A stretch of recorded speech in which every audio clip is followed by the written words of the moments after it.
الضرار مكان حمام. الضرار مكان حمام أول. أين هو؟ حمام دبليوسي معلوم.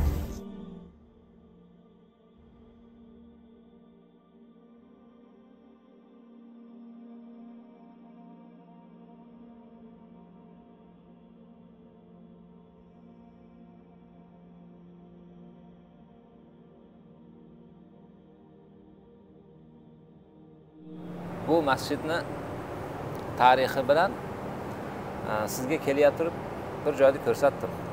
Ko'chaning nariyog'ida. Shu joy bilan bu masjid bir-biriga aloqador Qur'oni Karimda. Bu masjidni avvalini Payg'ambarimiz sollallohu alayhi vasallam Madinaga kelganlarida birinchi qurgan masjidlar shu bo'ladi va birinchi jamoat mana shu masjidda o'qilgan. Rasululloh bu masjidni haligi birinchi masjidku o'zlarining hayotlaridagi juda yaxshi ko'rardilar. Yaxshi ko'rib, atayin uylarida tahorat qilib, kelib shu yerda namoz o'qib ketardilar. Va aytganlarki, kim agar uyda tahorat qilib, Quboga borib namoz o'qiydigan bo'lsa, bitta umra qilganning savobini oladi derdilar.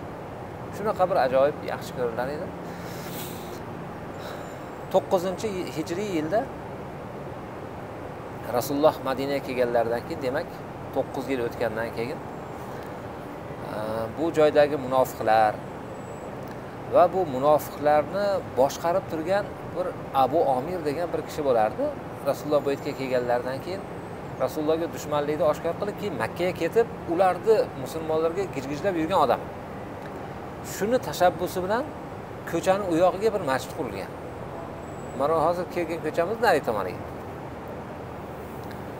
Rasululloh sollallohu alayhi vasallam Tabukka ketadigan vaqtlarida bular aytishdiki, bir Rasulullohni taklif qilaylik masjidga.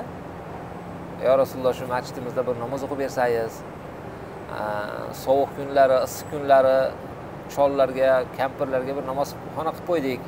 Hozir ham shuni deyishadi-yu. Maqsadlari Allohning roziligiga bo'lmaydi deb aytishdi. Shunda Rasululloh, qani men safarga chiqyapman, qaytishda kirarman dedilar. Keyin Tabukka ketildi. Qaytayotganlarida bir oyat nozil bo'ldi. Ya'ni Rasululloh bu joyga kirmoqchi edilar. Shunda qarang. A'udhu billahi minash shaytonir rojim.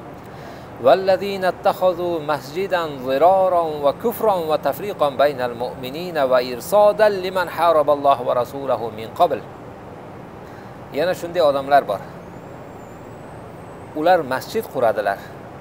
Masjidni nima uchun quradilar? Ziroron.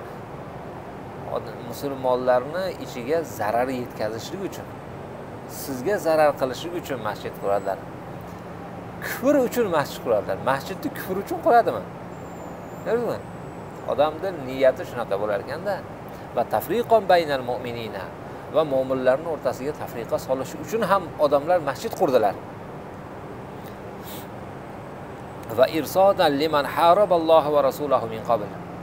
Avval, bundan bir necha yil avval Alloh va rasuliga oshkora urush ochgan odamga markaz qilishmoqchi bo'ldi u yerda. U Abu Omir u tomondan elchi yuborsa, xat yuborsa bu yerdan qabul qilishar edi. Bu yerdan yuborishadi, u yerdan qabul. Shunaqangi bir kufr markazi uchun masjid solishdi. Va la yahlifunna in aradna illa al-husna. Bular bilan gaplashsangiz, Xudoga qasam ichib aytishadiki, biz bu masjidni faqat yaxshi niyatda qildik. Hamma shunaqa deydi. Allohga qasamki, bu masjidni yaxshi niyatda soldim deydi. Shunaqa qilishadi. Vallohu yashhadu innahum lakazibun. Endi Allohning guvohligini eshiting. Alloh aytadiki, ular yolg'on gapiryapti. La taqum fihi abada. Ey Muhammad sallallohu alayhi vasallam, zinhor u joyga kirmang. La masjidun ussisa ala taqwa min awwali yawmin ahaqqu an taquma fihi. Uni yonginasida Alloh va rasulini roziligini deb la masjidun ussisa ala taqwa. Xudodan qo'rqib taqvo uzra qurilgan masjid bor. Bu masjidda Xudo taolo yerga qurilgan demayapti, taqvoga qurilgan deyapti. qarang, Xudoy shunaqa guvohlik berib tursa masjid haqida. Bu masjid shunday masjidki, bu poydevori buni tuproq yo tosh emas, poydevori taqvo buni. Mana shu masjidda siz namoz o'qishingiz kerak. Eng siz namoz o'qiydigan masjid shu. Ahaqqu an taquma fihi. Mana shu joyda namoz o'qish uchun shu joy haqliroq. Yana bu joyning bir fazilati bor. Bu joy Qubo qishlog'i deyiladi. Gapni qarang, Allohning gapini qarang. Fihi rijalun yuhibbuna an yatatahharu vallohu yuhibbul muttahhirin. Ey payg'ambar muhtaram, u masjidni atrofida shunaqa rijollar borki, juda ham pokiza odamlar. Men ularni yaxshi ko'raman. Payg'ambarimiz alayhisalom so'ragan ekanlar bulardan. Sizlarni Alloh taolo pokiza deb aytdi. Nimasizlar sizlar degan ekan. Nimaga sizlarni Xudo pokiza dedi? Ular o'ylab, bilmaymiz deyishdi. Surishtirdilar. Nimaga bunday aytadi sizlarni? Qanday ishlaringiz bor? Buni aytishdi. Oxiri bular aytishdiki, bilmadiku dedi. Bizda eskidan bir odat bor, hojatxonaga suv olib boramiz deyishdi. Shulardan qoldi kelgan. Payg'ambarimiz o'rgatardilar, kesak toshda tozalanish deydi. Bular aytdiki, biz hojatxonaga suv olib boramiz deyishdi. Endi buni Alloh taolo maqtadi. Endi narigi masjid haqida bir gapirib o'taylik. Ko'chaning yog'ida masjid bor edi. Payg'ambarimiz alayhisolamga bu oyat nozil bo'lganda Rasululloh bir necha sahobalarni o'zlaridan avval yubordilar. Sizlar boringlar u yerga, men borguncha yetib borib masjidni yoqib boringlar dedi. Masjidni yoqishib yubordi. Ishonasizmi? Masjid yonardi. Bir hafta yondi. Bir oy yondi. Bir yil yondi. Bir tarixchi aytadi, men yongandan keyin 50 yildan keyin borganman, masjid yonayotdi deydi.